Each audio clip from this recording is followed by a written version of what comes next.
Halo, selamat datang di Serangkai Saut sama bareng Kardiansa. Dan kali ini kita lagi ada di segmen Serangkai Opini dan Informasi. Dan kali ini aku mau ngebacain berkaitan dengan sidang yang akan digelar pada sore hari ini berkaitan dengan putusan dari MKMK. MKMK ini adalah dewan yang dibentuk dalam pengajuan gugatan terhadap pelanggaran kode etik yang digugat kepada hakim-hakim dari MK pada sidang putusan berkaitan dengan batas usia capres-cawapres pada tanggal 16 Oktober 2023 berkaitan dengan batas usia pendaftar sebagai calon wakil presiden dan calon presiden yang awalnya 40 tahun kemudian berubah menjadi 40 tahun, syarat minimal 40 tahun dengan catatan frasa boleh selama dia sudah atau dalam menjabat sebagai gubernur ataupun wali kota yang dipilih melalui pemilu. Nah, adapun kontroversinya itu sudah pernah aku bahas dalam video sebelumnya berkaitan dengan pendapat opini aku pribadi gitu berkaitan dengan hasil putusan MK berkaitan dengan batas usia capres-cawapres itu yang nanti kalian bisa lihat aja selengkapnya di video itu gitu. Dan kali ini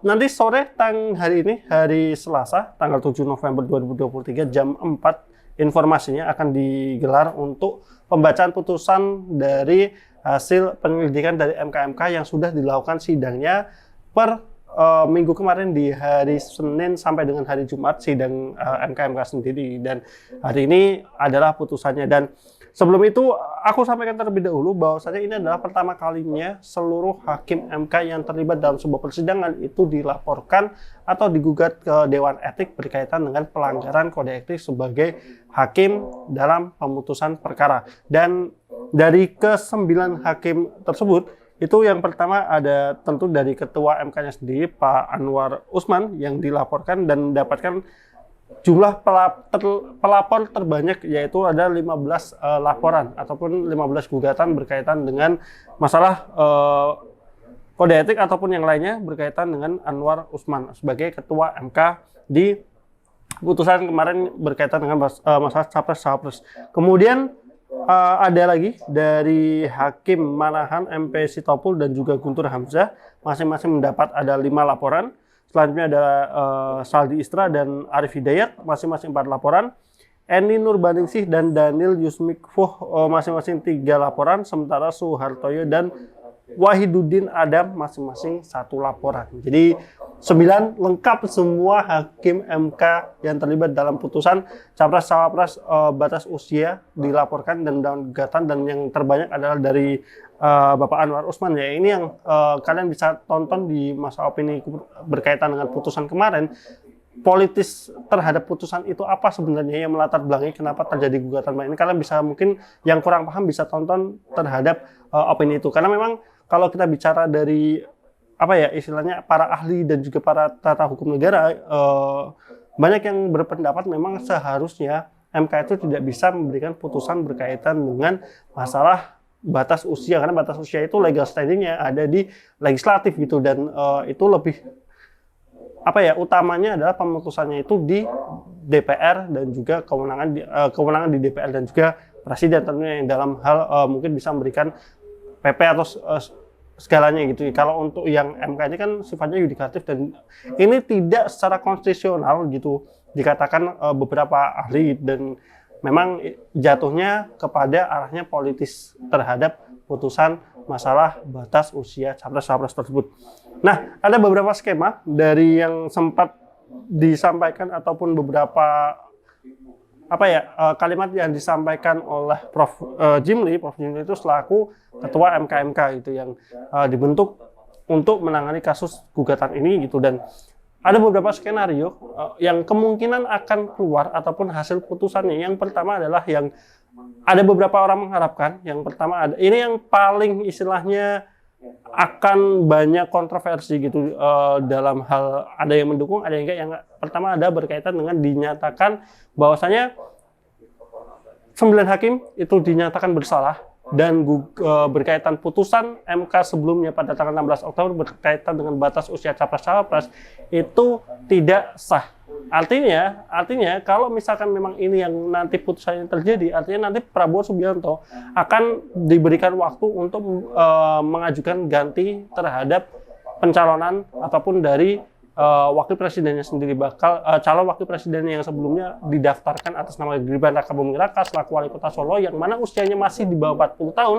Apabila putusan dari MK yang sebelumnya itu dibatalkan, otomatis Gibran tidak sah untuk maju sebagai bakal calon wakil presiden dari kubunya Prabowo Subianto, dan Pak Prabowo harus mencari wakil lain untuk menggantikan, dan untuk waktunya kalau nggak salah sampai dengan 8 November 2023. Jadi kalau putusannya hari ini, besok adalah batas Prabowo harus cepat untuk melakukan pergantian berkaitan dengan calon wakil presiden sendiri gitu. Dan ya pastinya akan banyak sekali dilema dalam hal koalisinya Gerindra dan kawan-kawan gitu berkaitan dengan masalah capres ini gitu. Walaupun mereka sebenarnya sudah punya beberapa nama gitu yang kemarin diisukan akan naik, dan memang kalau secara berita informasinya itu yang paling kemungkinan besar untuk bisa naik adalah Erick Thohir ya, untuk bisa maju sebagai calon wakil presiden mendampingi Pak Prabowo Subianto. Itu apabila putusannya ada berkaitan dengan putusan MK sebelumnya itu dinyatakan tidak sah.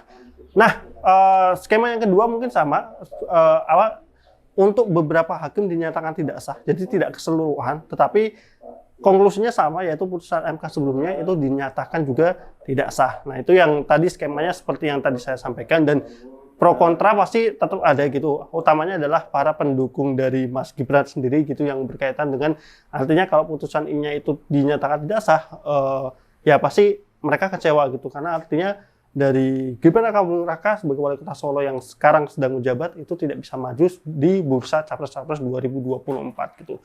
Nah, skema yang kedua adalah hakim-hakim ini dinyatakan bersalah, entah itu keseluruhan atau sebagian, tetapi MK tidak bisa membatalkan berkaitan dengan hasil gugatan, hasil keputusan ataupun dari MK sebelumnya berkaitan dengan batas usia. Nah, ini sempat menjadi apa ya istilahnya, peluangnya paling besar di antara yang lainnya, karena sempat disampaikan di persidangannya sendiri oleh Prof. Jimli sendiri bahwasanya entah gimana penyampaiannya secara tersirat ditangkap oleh beberapa orang bahwasanya MK itu tidak bisa istilahnya menganulir berkaitan dengan putusan MK. Artinya mereka tidak punya wewenang untuk membatalkan dari putusan MK-nya. Nah, ini yang kemungkinan besar gitu terkait putusannya itu akan jatuhnya ke ini. Tapi ya untuk beberapa orang masih ada berharap untuk berkaitan dengan karena wilayahnya, karena kalau di secara logika, ini secara logika aja ya, kalau secara hukum kurang paham ya, cuman kalau secara logika, kalau memang hakim-hakimnya dinyatakan bersalah, ada pelanggaran-pelanggaran yang dilakukan di sana, otomatis kan hasil putusan itu ada putusan yang didasarkan atas pelanggaran-pelanggaran gitu, dan itu harusnya secara tidak langsung itu harus lebih diselidiki lagi dan bisa dinyatakan untuk ditunda. Artinya keputusan dari sidang MK itu bisa ditinjau ulang gitu di wilayah wewenangnya di bagian legislatif. Jadi kalau dari ranah situ sih harusnya tetap. Nah, ini yang akan menjadi perdebatan ya, apakah nanti MK ini berani ataupun punya wewenang wilayah untuk bisa membatalkan ataupun menunda hasil putusan MK yang sebelumnya, karena melihat dari putusan ataupun pelanggaran kode etik yang dilakukan oleh hakim-hakim MK yang terlibat dalam putusan tersebut gitu. Skemanya berarti kalau misalkan nanti putusan MK tetap sama, hakim-hakimnya hanya yang dinyatakan bersalah, berarti kan konsekuensinya adalah bisa pemecatan berkaitan dengan para hakimnya, ataupun mungkin kalau misalkan memang sudah ranahnya pidana ya mereka akan terkena pidana itu untuk penjara dan lain-lain. Dengan catatan berarti Prabowo dan juga Gibran masih bisa maju dengan proporsi yang sekarang gitu, dengan Mas Gibran sebagai calon wakil presiden mendampingi Prabowo Subianto, dan kita akan melanjutkan proses kampanye pemilu di kedepannya dengan 3 capres dan capres sebelumnya, kurang lebih seperti itu.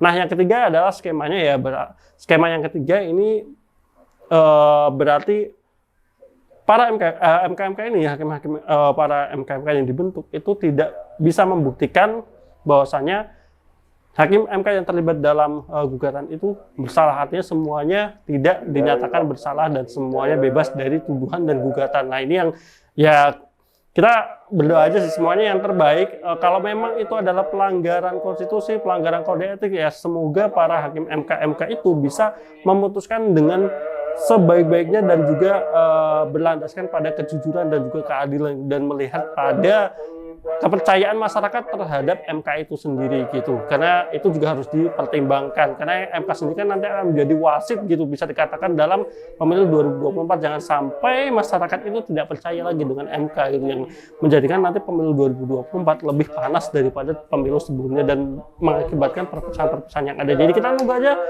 hasilnya dari nanti keputusannya MK di jam 4 dan semoga itu yang terbaik buat kita semua. Nanti mungkin setelah putusan itu keluar, aku bikin video lagi menanggapi berkaitan dengan putusan MK itu. Kenapa aku cukup vokal gitu berkaitan dengan hal ini? Karena ini berkaitan dengan pemilu damai yang coba serangkai satu, khususnya aku pribadi gitu pengen gitu untuk melihat pemilu 2024 itu nggak serius, istilahnya nggak bikin perpecahan seperti pemilu sebelumnya di tahun 2019 tentunya, khususnya yang itu benar-benar memecah belah masyarakat tentunya gitu. Jadi dan juga kepercayaan terhadap lembaga aparat itu tetap tinggi. Jadi mungkin itu bisa yang saya sampaikan. Jadi kita akan menunggu bareng nih hasil putusan dari MK sekitar nanti jam 4. Sampai ketemu di video berikutnya. Bareng aku Adias. Bye-bye.